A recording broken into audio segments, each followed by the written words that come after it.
teacher used to say to me is, learn the tune and learn the bass line at the same time. And I used to think to myself, right, that's interesting, like Bobby McFerrin. And so I kind of tried to imitate that vibe of Bobby McFerrin. Because you're playing a solo instrument, you haven't got the chords going on like a piano player or a guitar player have got on, and you're soloing as a single-lined instrument, and it's really interesting if you try to approach playing a standard like that, whether you're in time, playing along with some kind of metronome or a click track, or whether you're playing out of time. I mean, to be honest, I kind of like to do it out of time.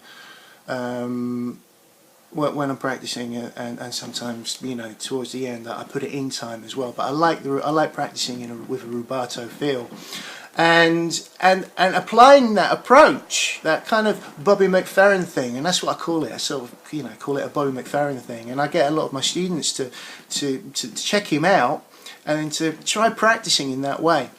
And what you can do then is you can take a standard or a progression, 3-6-2-5-1. Or the A section of rhythm changes, or a blues, or just a normal 2-5-1 with a turnaround at the end, or anything, or just like a modal thing with an ascending bass line, and have that, what I would like to call a jukebox going on at the back of your mind. So you've got the bass playing. The bass line, the bass player going on at the back of your mind, doing that, walking bass line or funk bass line, and then you've got the groove going on in your mind as well, and you're swapping roles. So you're swapping roles between what would otherwise be visually known as the frontline player, swapping role to the bass player, swapping role to perhaps the drummer, and thinking rhythmically, and you can swap all these roles and characters within your own playing, mixing and matching however you feel fit at the time. And it's a fun exercise to do. It's a really fun exercise to do, because you really start then nailing the time and placement of the harmonic rhythm and the moving bass line at the same time with the melody that goes on top of it, and or the improvisation that goes on top of it. So for instance, you could be improvising